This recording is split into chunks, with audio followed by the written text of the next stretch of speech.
Hi,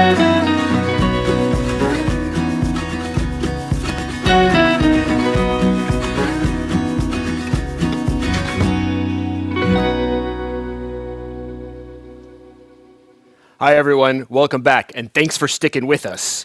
We have an expert panel, and we're going to reflect a little bit about the lessons that we've learned in the last few presentations. We have different contexts in different countries and same countries, so we could do lots of like Punnett Square comparisons. My first question, though, is about the difference between sticky hubs and intersections. And I made up this term just now, right? And I see different examples of this in what you all have created, is that some mobility hubs are places where people come and they stick around, right? They hang out. That is the hub itself is the destination, but it is also a place where you can, access a mode of transit or change modes of transportation.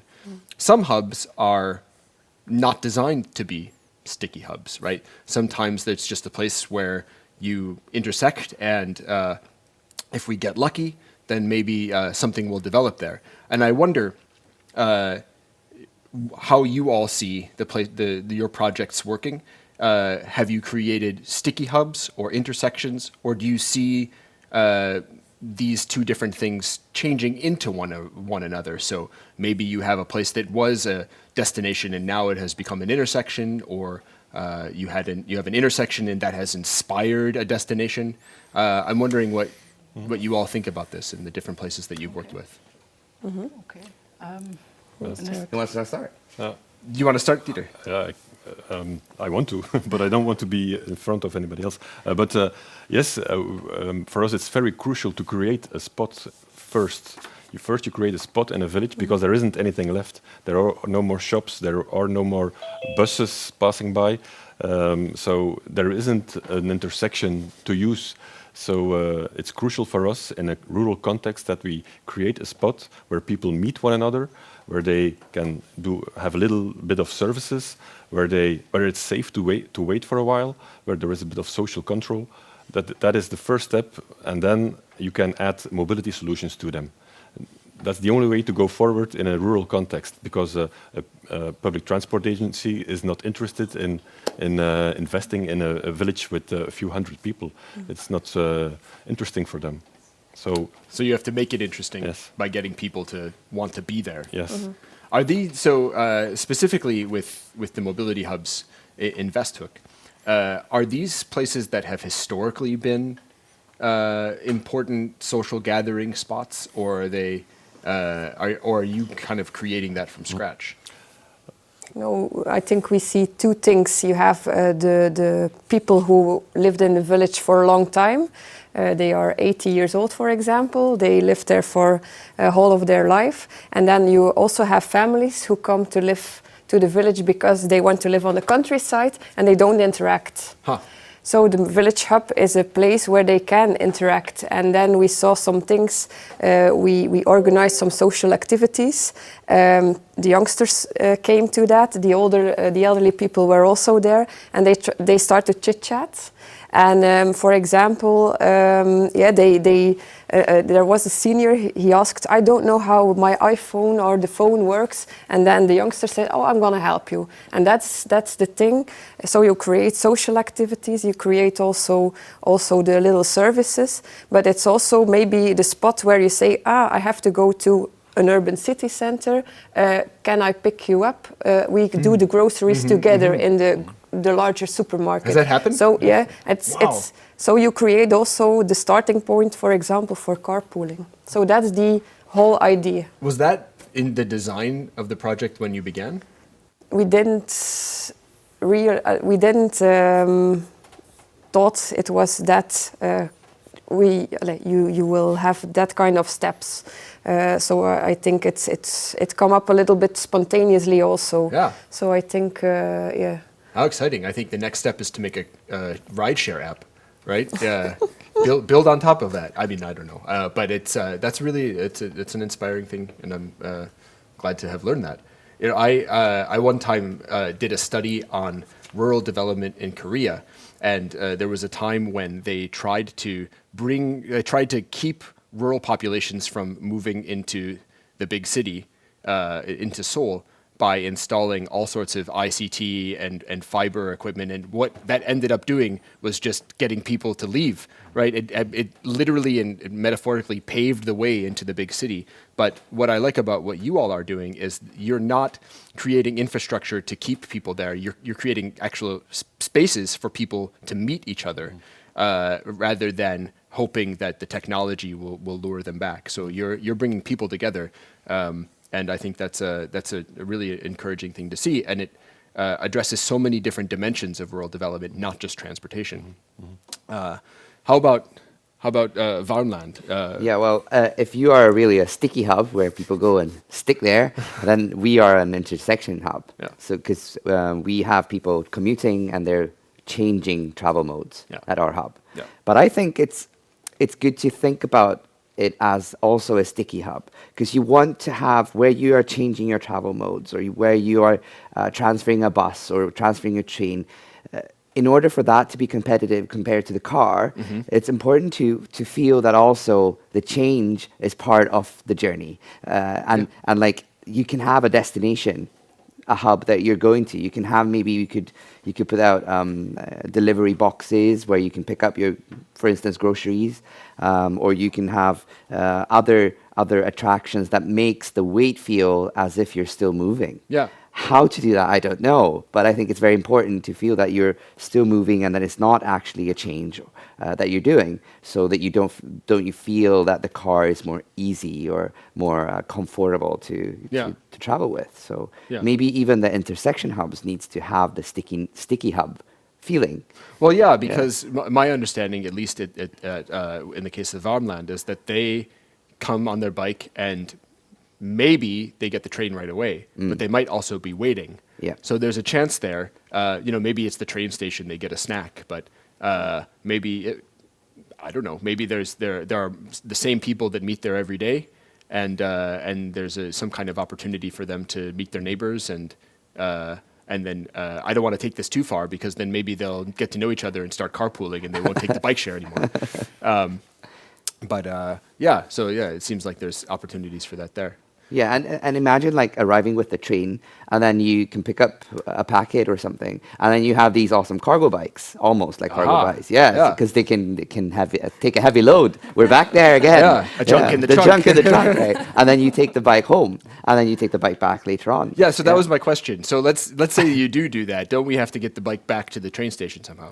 Yes, and in this system, it's only like they have to return it back, but they have 24 hours before they need to return it back. So actually, potentially, they can return it the next day. What happens if they bring it home and they don't bring it back? Then we will know where it is, and we'll go there and knock on their door and say, "Hey, what are you doing?"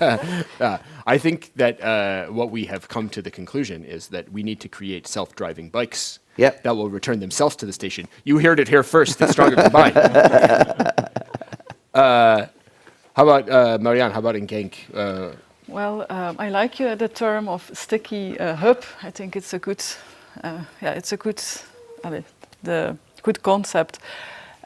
It's something we learned from the Stronger Combined project, also from the approach from Westhoek. So to make your intersection better, your mobility hub, it's important that it's also a social thing, a place where people like to go to. So it's really something we learned during the project, that we should think about sticky hubs as much as possible, and that's what we try to do in the future also, to link social services, to think outside of the box also for our mobility hubs, to make them sticky. So do you think that it will be people coming to the hubs with the intention of getting a bike, and then they stick around for a snack, or do they come for a snack and then discover a bike? Yeah, both. It can be everything. And my understanding is that was it with the bicycle? Was it Test Bicyclette or Bicycle Library where you set something up where you actually went out into a neighborhood? It was Test Bicyclette, indeed. Yeah. Yeah, and how did you choose the spots for? We choose them together with every neighborhood has a neighborhood manager. and he knows or she knows the best places where people like to go to, that people know also. So we choose them together with the neighborhood manager, so that people were really attracted to come to that spot. I see. Most of the time it was like a community center, or or could also have been a school, different depending on the neighborhood. So have you seen, as a consequence of this project, have you seen any kind of impact on these? They're not quite hubs, or maybe they're hubs, but these places that have been selected, have they become like more interesting to people, or did people end up meeting each other at all, or was it pretty much just a place to come and get your bike? We are in the phase now that, based on where we organize Test Bicyclette and different hubs in the city, that some hubs for the future, we are thinking about more, not put them on an intersection, let's say, on a crossroad, but put them where the community center is. Yeah. So really bring the mobility hubs closer to the social services, and so that's we are into thinking about that now. Yeah, and I wonder now. We have a chat open. Are there questions? Is there a question in the chat? Yeah. Yes, one question from CSTU. Given the multicultural society in Genk and all the focus on the bike sharing, have there been efforts to help immigrants and others learn safe biking rules and norms? Okay, a good question. We have like a cycling strategy, and one element or one project is also that we have a cycling school for adults since, I think, 7 years. So we have each year we have cycling lessons for adults. So during 16 times, it takes some time to learn an adult learn to how to ride a bike. So we really go through a process of learning them riding a bike, but also learning them the traffic rules. So it's really from theory to practice. We have a project for people who never learned riding a bike. Yeah. This is a big problem. This is having lived in the United States, where everyone drives a car, this is an especially big problem, such that the city that I lived in, we had big bicycle rides where people could feel safe riding together. So it was 100 people that we would all ride together, because otherwise it would just felt unsafe. But there were also programs where we were actually taught how to bike without bike lanes, right? So in the middle of a car lane, and how we should be seen and take up the space. And this is like very not logical for cities and societies where there is actual bicycle infrastructure. So there's definitely a transition period. I wonder if either of your living labs have encountered this kind of need to teach people, reteach them maybe how to use a bike. I don't know, Lien, has anybody in a village hub learned somebody else in the village hub to ride a bike? Maybe it could be. I don't know. But I think it's very important. The social aspect is very important. And the cooperation with the inhabitants. I think a lot of mobility projects are developed from a mobility vision without consulting the inhabitants who will have to use the solutions. So I hear that in all our stories. It's very important to interact with the inhabitants, like Marjan said. You have a neighborhood manager and you interact about the mobility. And I think it's very important for the demand of the use. How about? Oh, is there another question? Okay, there's another question from the chat. Yes. It's from Stephen Saracini. Saracini. Thank you. If you see a hub, sticky or otherwise, as an important touch point for different mobility services, what are the main things to consider from a user perspective? For example, safety, service provision, social inclusion. They are all important. You can't say that the one is more or less important than the other. It's a tough question from Mr. Saracini. It's a tough one. But what I would like to add to that is that if you make your hub sticky, you can pimp your mobility services. For example, because we have a village hub in Kortemark, who was part of the Stronger Combined project, we were able to provide their e-bikes, share e-bikes. If we did not have the village hub surrounding it, we would only have been able to provide regular bikes, because you have to charge them, you have to maintain them, and the people from the village hub, they look after that. So it's a win-win. Yeah. Wow. Yeah. It goes in both ways, I think. Yeah, also the safety aspect was one of your struggles. Yeah, we struggled a bit with vandalism on our bikes. So it's good to have, like in your case, you have a village hub. Someone actually looks after the bikes all the time. We have an unmonitored system where we only, can get the location of where the bikes is if they disappear. But we are also very reliant on the users to report that, okay, maybe this saddle isn't working or the light is broken. All these need to come in through the app for us to know that it actually has happened.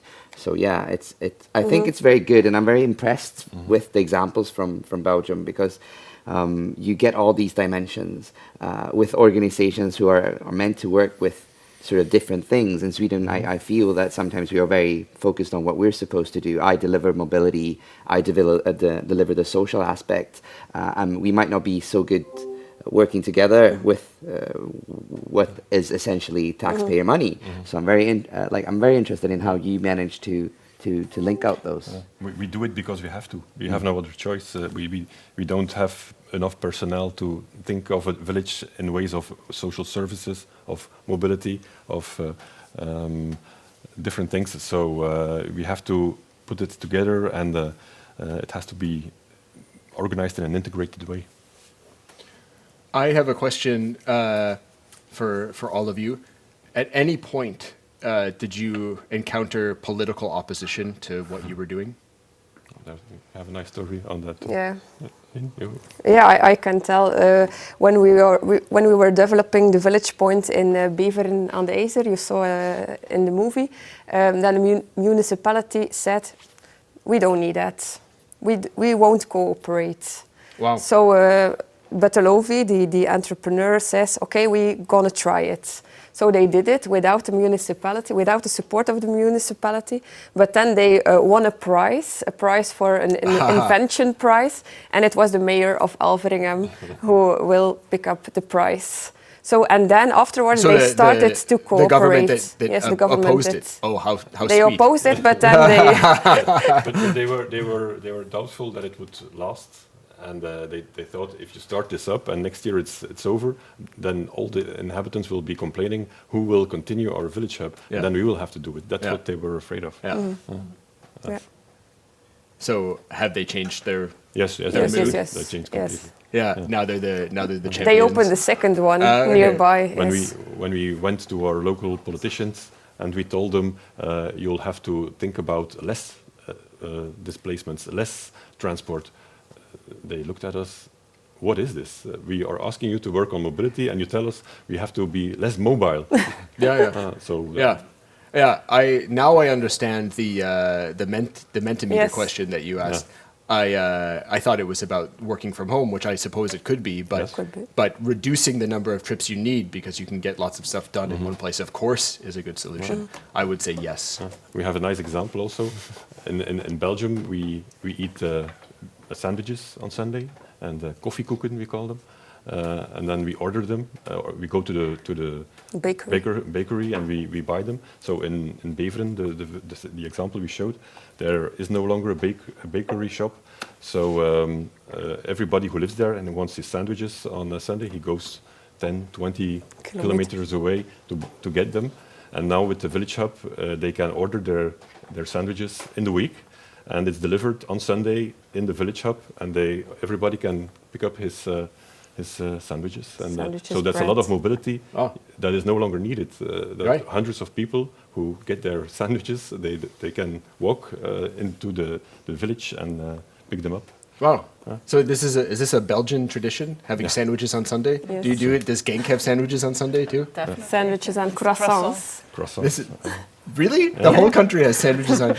Yeah? Yeah, it's pretty standard. And is everyone, is it a certain time, like at noon, all Belgians are, I can count No. on? Morning. In the morning. Oh, it's a morning. It's Okay. in the breakfast. Yeah, it's not the sandwiches. Yeah, it's not the sandwiches they know in America. They have to be crispy. How about political opposition? Anything from? No, we No. we have been extremely lucky that we've had a politics that really emphasize public transport questions and allowed us to sort of venture outside of the box, because we do public transport, buses, trains. That's what we're supposed to do, and bikes aren't really in the traditional way public transport. So we were very lucky to have this politicians that really wanted us to try new things and how to, because the idea is to promote more ridership with public transport and more sustainable rides. So we have only been lucky with politicians, and they're on board. And they, even when we released, they were very eager to be there for the press photos and ride the bikes and stuff like that. Yeah. So. Oh wow, that's great. How about in Genk? I think for the cycling strategy and for the cycling sharing measures in general, the politicians really like it and support it. Regarding the mobility hubs and make them sticky and make them more social hubs, there is not because it's something new, they don't know it well. There's a low interest from the politicians. So we really need to showcase some good practices. We really need to put emphasis on the benefits. So it's a process of promoting them with the politicians, because it's something new in the region, I think. Yeah. So that takes time. For the bike sharing measures, it's easier. There we're struggling more with vandalism and things like that. But for the mobility hubs, we're working on the political support. Yeah. Also the support from the citizens, it's a working process. It's something new for the inhabitants, so you need to promote it. Great. Well, so we have a few more minutes, and I can see in each of these experiments, there's a chance for some real upscaling, or there's I could imagine different ways that the future could look with these different things, and I wonder, in your wildest dreams,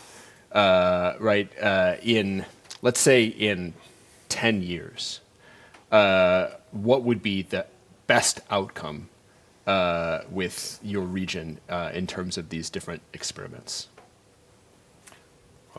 For us, it would be great if our region has a regional network of village hubs. That would be fantastic. We already have 8 now, but we need a little more of them. We have more than 100 villages. Wow. So, but you can't create a village hub in every village. Some villages are so small that it is very hard to do anything with it. But you can create something over there too. But it won't be a village hub as we shown it today. So a network of village hubs is what we dream of every night. Do you call each other up and say, "Are you thinking about the village hubs?" Yes, I'm thinking about the village hubs. Good night. Good night. No. Or maybe a village hub in North Korea, because someone of North Korea was listening. Amazing. We have a viewer from North Korea. We'll have to get their perspective on village hubs.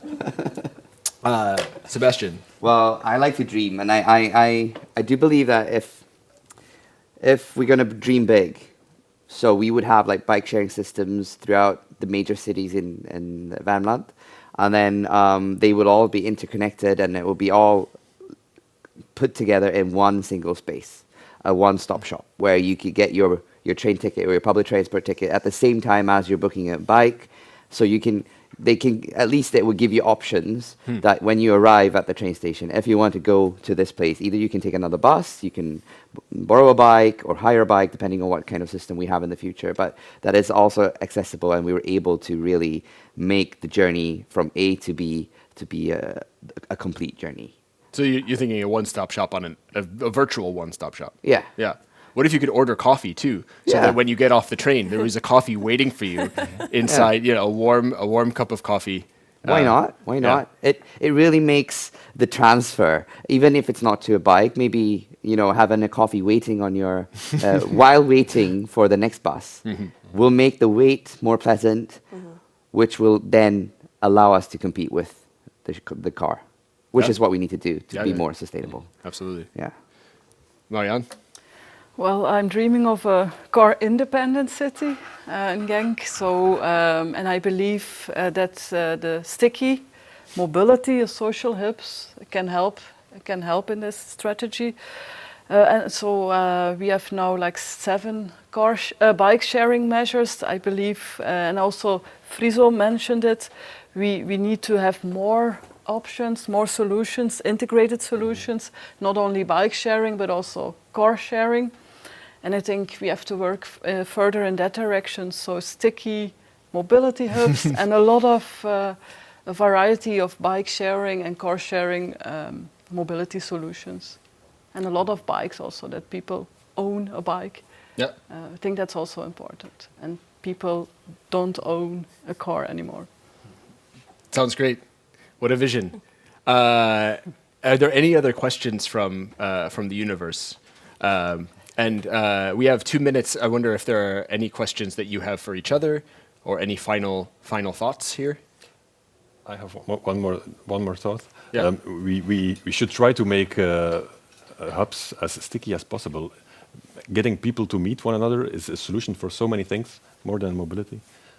We're too much looking into our phones. We are no longer communicating, so making them sticky is a great word, and it's something that's also something I dream of, to make in Europe mobility hubs, make them as sticky as you can. Yeah. And during this session, I actually thought of the opposite of sticky. Because I was kind of struggling to come up with a term for it, we can call it slicky. Right? It's just, you slide right through. So, do we have a slicky hub? We want a sticky hub. Yeah. Because we're stronger combined. Yes. Thank you. Okay, so that concludes our discussion panel. We are going to take a break for lunch, but come back at 1 o'clock for our next session. Which is all about interoperability in rural regions. Have a good lunch.